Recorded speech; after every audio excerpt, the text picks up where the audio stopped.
Welcome back to Leveraging Leadership, where we unpack the art of business leadership.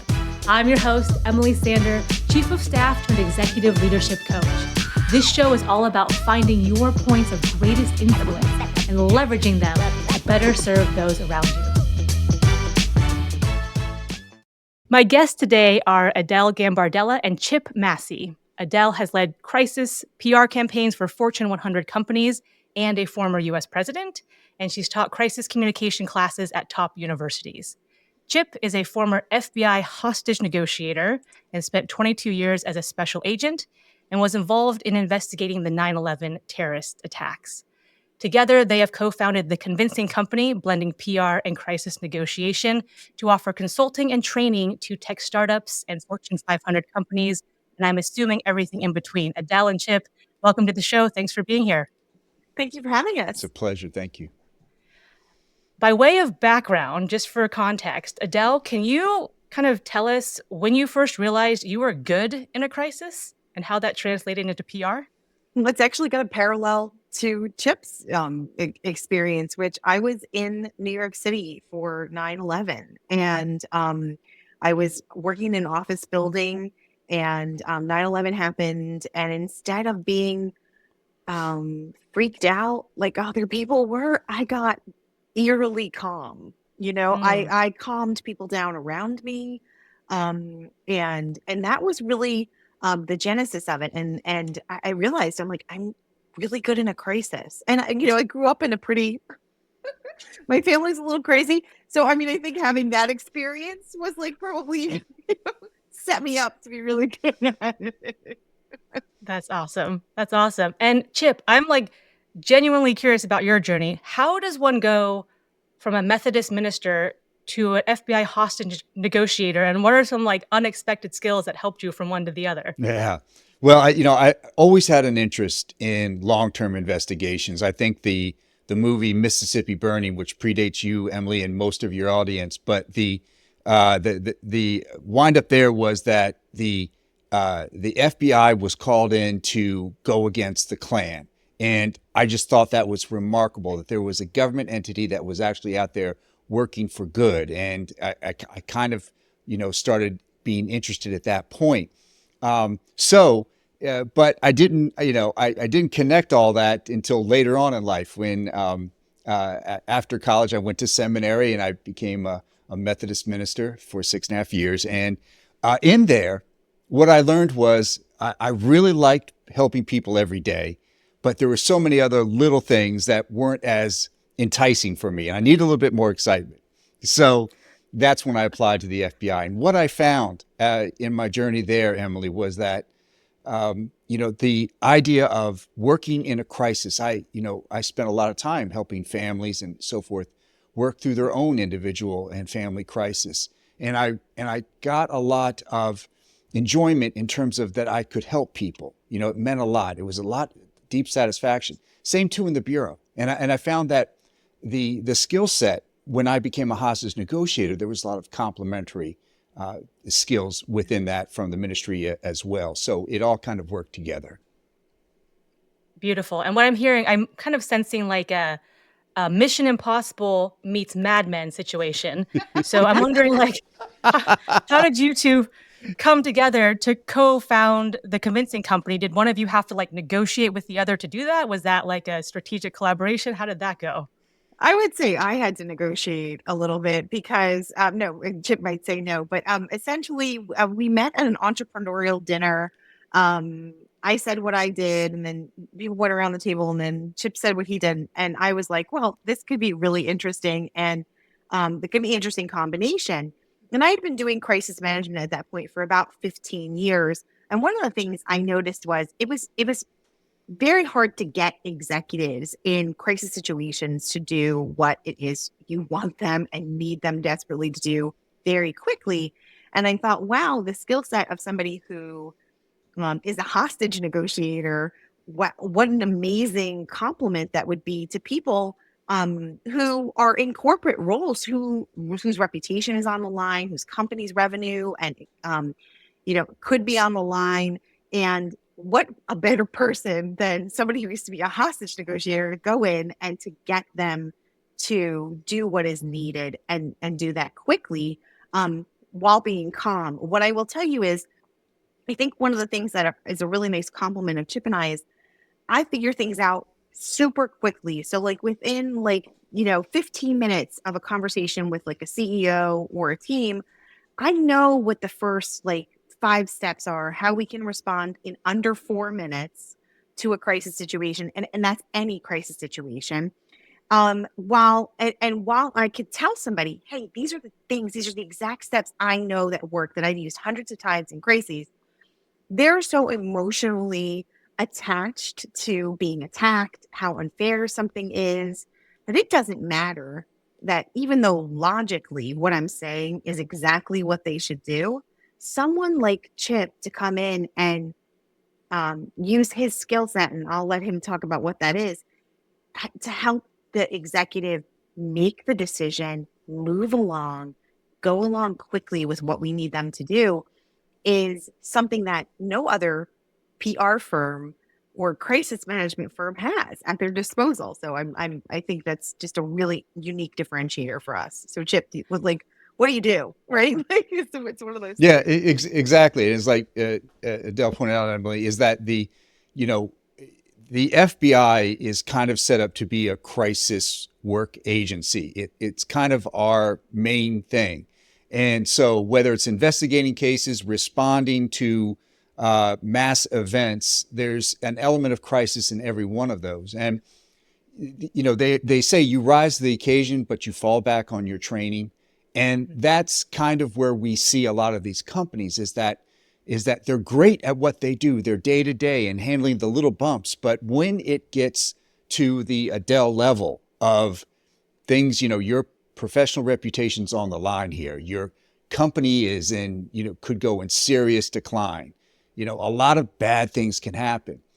What we see in that sense sometimes is that people can get locked up.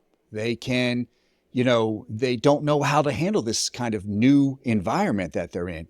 And that's where, we do this idea of what forensic listening is, getting to somebody's unstated narrative, and then moving them to a course of action that Adele prescribes. But it does take a little bit of a mind shift.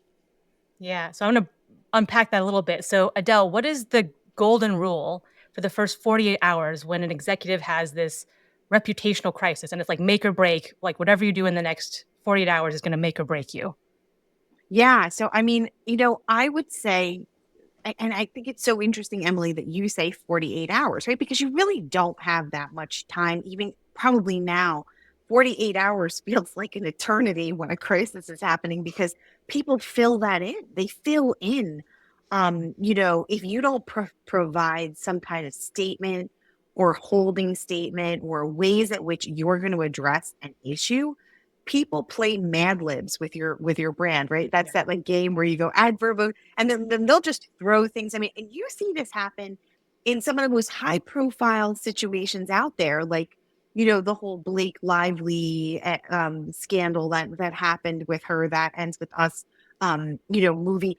Within I would say a couple of hours of that story breaking, you had people on social media is like, this is what I think actually happened, and this is who I think is at fault. And so you've got commenters, influencers who are already going to be on your brand the minute the story breaks.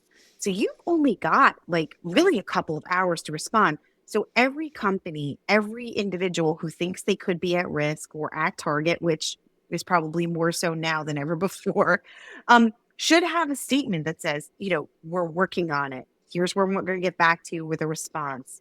Give people a date and time when you're going to give them a response, but you have to at least, at minimum, give them something, or people will fill it in. Yeah, So at a influencers will fill minimum, in. like acknowledge this thing is happening and we're working on it. And then would you say there's a point where you have to start creating the narrative or someone else is going to fill that in? But even if you don't have that fully baked, like we know it's going to be in this general direction, let's start building that narrative. Is that in play, or would you say wait before we can get this thing locked and loaded and then let's come out with it? You have to have a pretty good idea. And this is where our crisis management training comes in, which is like most organizations can predict with a certain level um, of accuracy what they could be at risk to experience, right? Like, so if an organization comes to us and they say, you know what, we're in the automotive industry, what could possibly go wrong? And we can list, 10 to 12 very likely scenarios at which this company would come under scrutiny. And then we would have some kind of plan for them to respond to that level of scrutiny. But you can predict with a lot of certainty what those things might be. You might not get it right on the nose, but you'd go, close enough that you'd have a response ready. And see, the problem with most organizations, even the ones who are pretty good at crisis management, they have plans that are like on a shelf in a binder, like how 1997, that they pull out and go, wow, we're going to do these things. But you should have a flow chart. You should have a crisis team ready. You should know what your 10 to 12 issues are in advance of it, of something happening. And right now, with the political climate being a bit unstable and a little shaky, those issues where you're going to take a stand, what your brand stands for, what you're all about, and what you would come out and have a position on, the people have to really decide what those things are now more than ever before.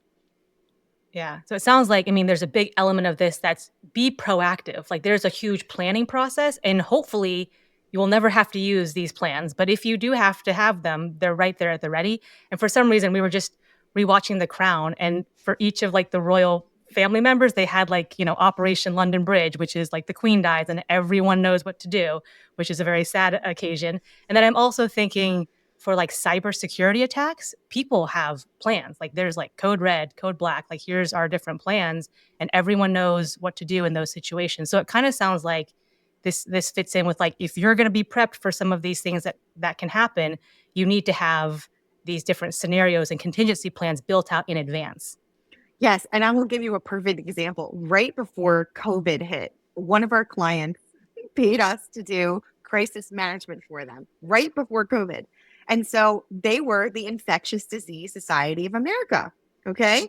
And we ran a number of scenarios. And one of those scenarios was a global pandemic. No And way. we worked out an entire strategy, an entire crisis response, everything. So when the pandemic happened, they were the first organization to respond. They were right up there with the CDC because they had a response when the CDC didn't. They had all their materials ready to go. So they became the go-to source during the pandemic on what people should do around this issue. So it works, and it's worth the investment. Wow. Okay, so let's pretend that someone doesn't do what Adele said and finds themselves in a wholly expletive situation. Chip, you have literally talked people off ledges. So I've figuratively done that a bunch of times, but you have literally spoken to people and brought them back from the ledge. What are some mental frameworks or techniques to de-escalate the situation and get to that emotional level to get people calmed down so they're actually going to listen to what you have to say? And that's the exact right thing, Emily. You've pinpointed it exactly because you've dealt with this. It is about de-escalation because people are in those moments, they're not their best selves, and they're reacting out of fear. No male executive likes to say that they're dealing with a fear moment. They'll talk about stress all day long, but you bring up the word fear, and I say, no, that's not me. That's three doors down. So that's why we use the word stress. And so what we do is that we take a person and we work them through this whole problem. And we just don't deal with, hey, this is a horrible thing that you're experiencing, and here's the 4 things that you've got to do right away. We know that won't work. Here's what will, though, is that as they're going through this, we realize that their primitive brain is online. So the analytical brains come off and they're dealing in the primitive state, which means all their worst kind of tendencies are to the forefront. When we are in that fear mode, we're pulling back. We're not seeking others' counsel. We are, our vision, our physical vision is actually diminishing. Our hearing diminishes. Our fine motor skills diminish. Everything is going wrong for us, which is great if we're in a fight. Horrible if we're under attack for our company. So we need to bring that analytical ability. We do that through talking it through. So we talk through with the individual is, look, this is not the first time that somebody's experienced a crisis. This is not even, doesn't even rise to the top 50. All right. So you're not alone. That's the other thing. And what we do as a resource is we provide that additional backup. You know, we are standing with you. Your whole C-suite is standing with you. We are going to get through this together. The human brain, it responds marvelously to the whole idea of collaboration. When it feels it has backup, when it feels that it has support, it then becomes stronger, and it pulls upon the resources that it needs to push through something. So so those are the kind of the preliminary steps we take to get somebody more into a frame of mind. They say it takes about 45 minutes once somebody's triggered for them to come down to an area where they can feel, right, that, okay, and then they can start to hear you. Not that they're going to hear everything, but they can start to hear you. And then you can start to make inroads, but it takes a bit.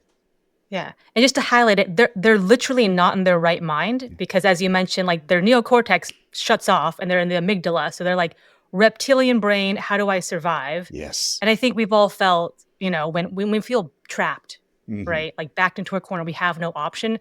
We like go into fight or flight. So I think part of what you just talked about is you actually have a whole team at the ready around you and you have options. Like there will be a way out of this and a way to resolve this. And let's talk through some of those options. Is that the general approach that you're going for? Yeah, absolutely. And there's a trust built into that as well. You know, they're not going to trust us immediately.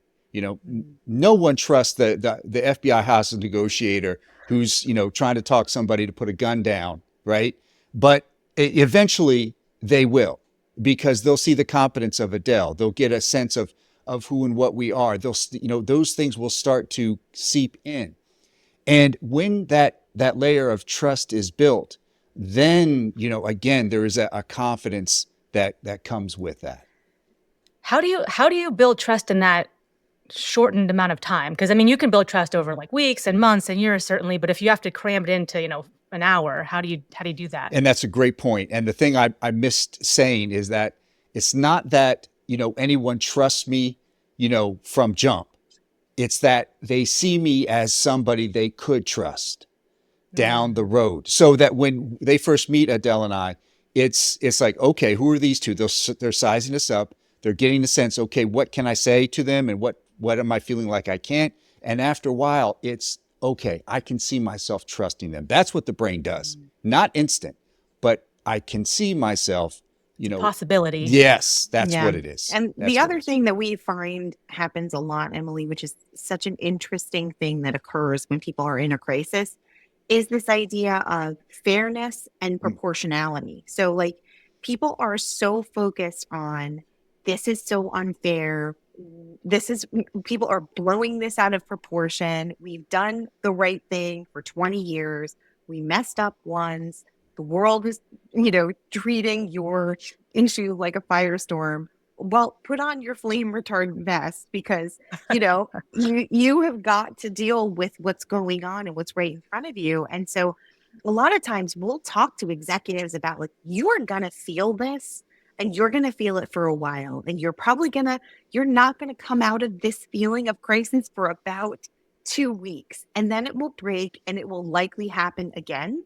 It will erupt again. And so like in the course of a crisis, you have these spikes or these tiny eruptions of additional crises that are happening within the crisis you're currently handling, right? So I think saying those kind of things and like prepping people, a lot of times what we find with executives, we say, you're going to experience a crisis. Here's what's going to happen in 2 weeks. It's going to feel like it's fixed, and then it's going to blow up again. And like to a T, we always get this right, and the client will call us up and like, I thought I was in the clear. I thought that was going to happen. And then, right, like when you said it just happens again. And this person came out of nowhere. And it's like, no, we knew that was going to happen. We prepared for it as much as we can. But like these little eruptions will occur. And so just even knowing and predicting what's around the corner builds a level of trust with the executives, that they understand like what we say is going to happen is actually going to happen. So some of that has to So be you're built in. building credibility, and then that's reinforced over time. And Yeah. you mentioned something interesting. So, and I, by the way, I did buy your book, Convince Me, which I Ah! highly recommend. I'm about halfway through, and it's excellent. So thank you for Thank writing it. you. But one of the things you talk about in the book is people want to be perceived in a certain way. I mean, everyone's reputation is important to them, and if you can figure out what that is and reinforce that, or at least acknowledge that, it unlocks a whole bunch. So I mean, the story that I remember from the book is Chip, you were speaking with, I think it was a leader of like a drug cartel or something who was in prison. Right. But as you were speaking to him, you determined he wants to be seen as a savvy business person. Like he Right. ran a successful quote unquote business. And once you unlock that, the conversation opened up. So where does that whole element come into play in these conversations? Yeah. It just like you said, people want and need to see themselves, you know, wherever that best self is, where that a hero image or, you know, something that they admire and strive to. And that's part of the unstated narrative within each of us, right? Is that there are things that we're willing to tell people and things that we're just going to hold back on. And like you said, Emily, if you can get close to understanding that person to that degree and figure out, you know, they really see themselves as this, or they want to be, you know, the most, you know, expert business person that helps, you know, mid-level companies to do this, whatever that is. But you can generally get close to what that is after spending a little bit of time with somebody and being sincerely interested in them, asking the right questions, and you know, showing that you are authentically there and present. People will start to reveal who and what they are when they feel, again, that sense of, okay, I can lower my wall a little bit and talk to you and let you in. Yeah. But when you help them bridge to see that, hey, your better self is right here, you know, I can help you get there. And that's huge for people, that you're willing to extend that kind of kindness and friendship to them. Because I mean, from Adele, what you said, like that's under attack for them. Like, hey, this isn't fair. Like I've done all this good work and this one little thing is being plucked out and blown out of proportion. And so you're right there next to them saying, we can get you back to your storyline here. Can you talk about like what happens after those initial 2 weeks, or like how you continue to work with people throughout the crisis? Yeah, absolutely. So one of the things, just to go back to what we were talking about with the unstated narrative as chips, like there's tapes running through people's head about how they want to be perceived and how they want the world to perceive them, right? And one of the things that we crave as individuals, especially in professional settings, is this idea of validation. We all want to be validated. And that is like accentuated so much more in a crisis situation because everything, who you are, your decisions, everything you've made up until that point, you feel like is under attack. And therefore, if we're talking to them and we're trying to build trust quickly, what we will do is understand, what do they want to be known for? How do they want to be perceived? And we will validate them. It's not manipulation so much as it's like, we understand that you want people to see you like this. We're going to make sure that when we do crisis communications work for you, we do personal branding work for you, that the world starts to see you again in this light, even if they don't see you like that now. And and being able to understand what that is so important in these situations. As far as your question with regard to like, how do we help people and what is the extent beyond that 2 weeks?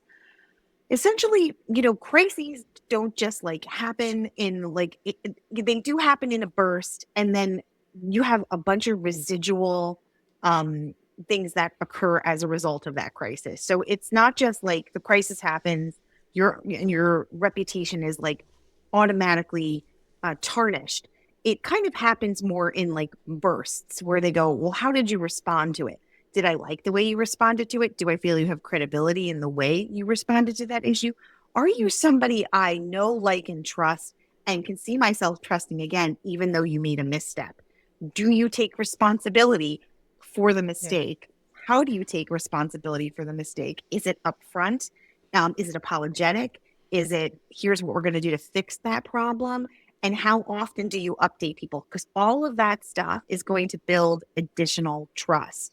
And it has to be built back up over time. It can't be, you know, I released a video statement and now they should trust me. It's like, no, Yeah. you know, like you kind of have to do a lot more change management in order to get people to trust you again.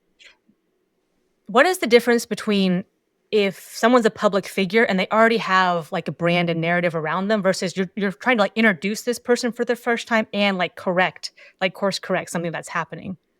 Yeah, so it's much harder when you have somebody you're introducing. And I would say the person who has a brand, it's a little bit easier to manage the crisis because you know what people already kind of perceive them as. Yeah. Whereas a person who's being introduced, which I would say if you're an executive and you don't have a personal brand or a position, that is really dangerous in today's world. Like all of us, anybody who's a consultant, who's a thought leader, who owns their own business, who has a high position in a company, you should have a personal brand that you're trying consistently to say, this is who I am, this is what I stand for, these are my values. And people should have a general understanding of what that is before any issue occurs, or you could be caught in a really bad situation if you have a reputational hit. So you got to prepare, even if you're an individual. Because I'm thinking like the example that popped up was like Kobe Bryant back in the day, and he had, you know, his huge scandal, but it was so shocking because like, this is Kobe Bryant, like this is, you know, and so that kind of was at loggerheads with the built up narrative, which is part of the reason it was so shocking. What I think is so fascinating about celebrity things, and I did more celebrity work earlier in my career when I worked on Madison Avenue in New York. I did a lot of celebrity public relations the first 10 years of my career. And it has its moments, and it can also be kind of a nightmare. But one of the things I find just a really fascinating thing is this idea of a pedestal principle. So if you are a celebrity, or if you have a brand that already exists, and you focus on this one thing and you say, people should know me for this thing because I absolutely believe in it in this way. You're taking a chance, because the idea that I can knock you off your pedestal very quickly if you go against that thing is something that celebrities really have to weigh carefully. So like if my whole brand, like for instance, I'll give you a for instance, and I don't think people kind of measured this, but like the whole Blake Lively thing we mentioned in the beginning, she has this brand where she's perfect all the time, right? Like perfect Blake Lively, who Married always to looks Ryan Reynolds, beautiful, married to Ryan, like model.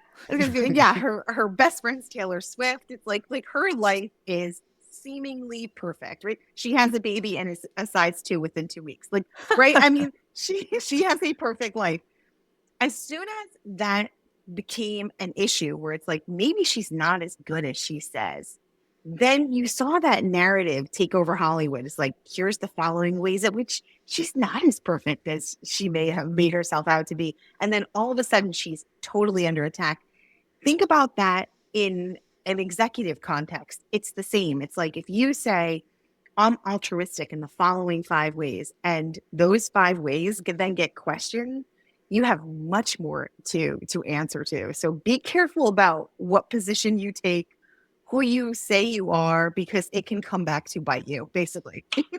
Like one dent in it and the whole thing comes crumbling down. So it's like, oh, that was a facade. Knocked right off. And can you say more? You mentioned if people are apologetic or not, which is something that like I pay attention to. And the example that came up there was the Prince Andrew scandal and his interview. And I forget the person who interviewed him, but the woman who interviewed him, where he just like was like, I still call him a friend, and like, no, I don't have any problem being associated with Jeffrey Epstein. And I'm like, you're not even sorry for like what's happening, and it just came off horribly, and that's kind of what sunk him. So I'm wondering, is there, even when the person you're working with might not feel like they did anything wrong per se, is that a conversation, or how does that come into play? Yeah, that's a difficult conversation, and one I've had with a lot of executives. I'm sure some of them who said they wanted to throw their cell phone in the ocean after I told them they had to apologize. But it's a difficult conversation because a lot of times you have to be fully apologetic, and people don't want to be.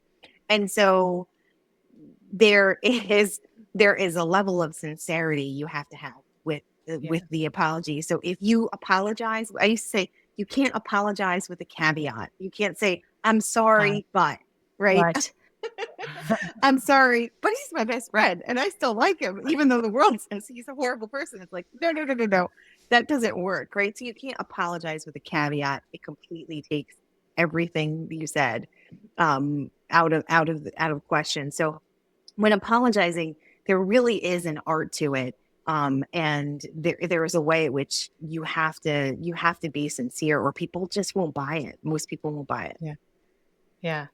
And as we talk about these conversations, Chip, I mean, some of the great like tactical and practical things in the book, and I would recommend people pick it up just for this, is like the phrases and how you would kind of structure sentences and statements. Are there a few tips and tricks you can share here where, okay, if you're in this stage of things, here's the general approach you want to use, or I would stay away from these types of comments because that just exacerbates the situation. Right.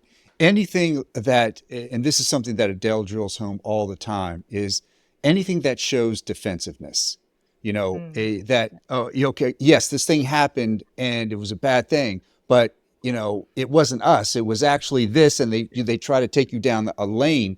It's like that's not how you're being perceived out there. You're being mhm. perceived as it's you. You are the company. You are the representation here.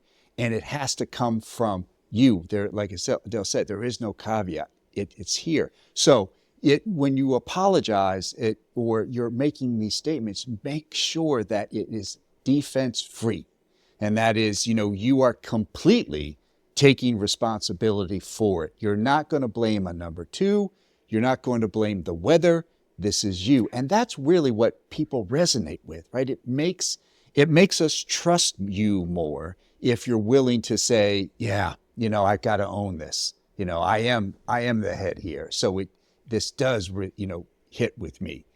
And that's huge. So, and the other is, I think it's so very important that the leader be open to hearing. And one of the things that, is that if they're too isolated or they pull too far back, they really don't have a sense of what is happening on the ground. Yeah. And one of the things that we urge and must insist on is that they fully understand what is the chatter out there. What is it, the predominant opinion about them and what their actions were, or what the perception is, even if it's wrong. A lot of times it is wrong, and that's okay. And Adele's very skilled at helping people get around that and understand, the next step forward. Most of what happens in these crisis moments, the fix is often counterintuitive, as you know, Emily, and it takes a lot of guts to say, this is the action, this is the course that we're going to take, even though it feels wrong, right? It feels like that's not going to be effective, but that takes some coaching as well. A lot of nerve there. And there was a phrase, and I forget the exact context, but at the end you would say, "Am I close?" Oh, Which meant like you kind of outlined a scenario and then said, "Am I close?" Which is like, I think I'm in the right direction, but you tell me. Let's have a conversation. You tell me, and you open that's it up it, that way. right? That's the leader being open. That's the leader saying, um, help me understand what I'm missing. Hey, Yeah. how did we get here? How did things get so bad? Or yeah, and it's like part of it, identifying what somebody is experiencing. Just like you said, if you deal with a person's emotions, and it's so critical that we do this because really that's what we're talking about: fear, emotion. And when you're dealing with that, the idea here is that you call it out. You say, I'm hearing a sense of rejection from you. Am I right about that? Am I close? And then the person will say, no, it's not rejection. It's just I feel like I've been abandoned. Okay. Can you help me understand the abandonment? What in there can that is so powerfully resonating with you right now? Can you talk about that? Yeah. That means a lot to people. It absolutely does. Sure. Yeah. So, Adele, I want to go back to something you said towards the beginning of the conversation, which is this political climate we Mm. have. And, people are executives, Fortune 500 leaders are going to find themselves in positions where like they have to take a stand sometimes, or do we try to stay neutral about things? But it might not be a crisis per se, but you gotta know what you stand for and what you're willing to say and not say. What's your general advice to executives who find themselves in these positions? Yeah, I mean, one of the first things you must do is understand what is your position. So many companies don't know, like, what is relevant to you. Like, what is that absolute thing that if you did not comment on, your customers, your stakeholders, everyone around would be like, why didn't you comment? Like, Mm. why didn't you have a perspective here? Mhm. Right. So you've got to decide what those issues are. And there's probably only like three core issues that hit that much of a bullseye for an organization. So you've got to figure out what those are. When are you relevant? Then once you figure those things out, you've got to have your statements ready. You have to have your positions ready. And and yes, there's a lot of unpredictability right now that everybody is experiencing. But for the most part, companies can know what is coming down the pike that would impact their stakeholders, and they can have a strategy and a plan. It really is just understanding how to see around corners. Data shows this many times. You can look at what happened last time, and when I say last time, I mean in the last administration, what the last Trump administration, when crises happened, how were companies impacted? Okay, well, they're impacted this way. When did most companies actually win in a situation where they felt like they had to take a stand for either against or for, right? It's a bipartisan situation in that way. But most of the times, companies won when they had a specific solution and they stuck to it. Yeah. It can't be, oh, I believe this, but I'm willing to walk back on that issue when the rubber meets the road, right? When people go, what do you really feel about that? And they're like, well, there's a lot of gray there, and I don't really have a position. It's like, if you're going to come out with a position, you have to take that stand and stand firm. It can't be wishy-washy. You can't walk it back. And so you have to know, what are those make it or break it moments, issues, situations at which your company is going to get involved. And if you don't, you really will be in trouble if your stakeholders want you to respond. So there is a process. Where do you come down on, like, if I'm a CEO of a company, I personally have a strong opinion on this issue, but I also know that my name is associated with my company and I speak for my company, and there's might be a difference there. How do you navigate that? I think CEOs, or anybody who runs an organization of any kind, nonprofit, for profit, what have you, they are an extension of the brand. And so what I would say is, you have to understand that your personal beliefs have to match up with the company's position.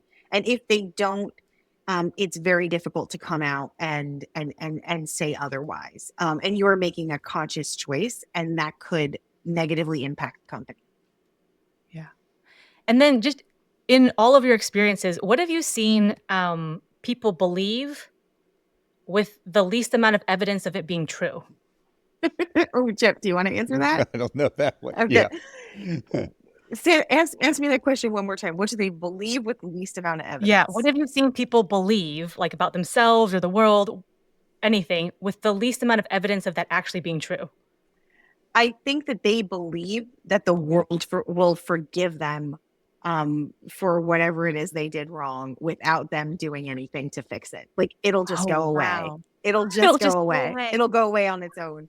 Like, right, Chip, when you say that people have that, they're under that delusion, as we Yeah, do crisis management. yeah, look, we don't see this as a big deal. Let's just keep let's keep our heads down. Let's keep working. We're all doing the right thing. This is going to blow over, right? Mm, And no, famous last words. right. No, Okay, interesting. it And as won't. we Yeah. yeah, that seems like not the case. And as we wind down here, why do you like doing what you do? You're both clearly passionate about this. You've spent so much time and effort towards this, and there's obviously a societal benefit to what you do, but it's not easy work. Why do you pick to do that? We're gluttons for punishment. No, I'm kidding.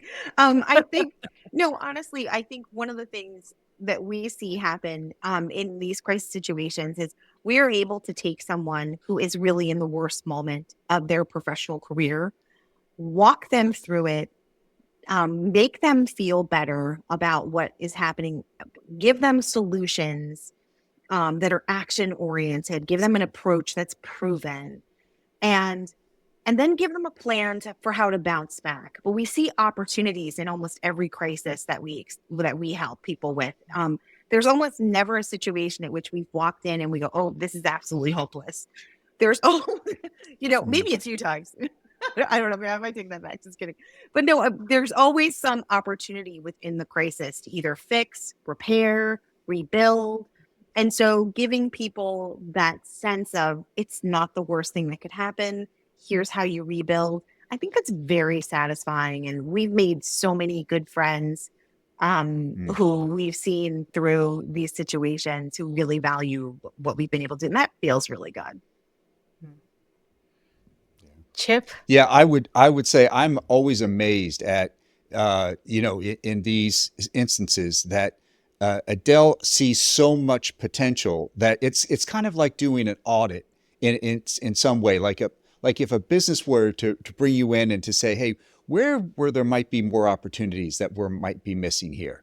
And it's strange, but a crisis often reveals that, is that you start to see, the way that the machinations of how their organization is working, and then you see what maybe brought them to the crisis, and there's another component to it that's just sitting right there. It's so obvious, and Adele's able to take that and say, if you promoted this more, or if we just move this over here to address this problem, and she's won a company's awards before as a result of that. They often, build back better, and they improve as a result of going through this experience.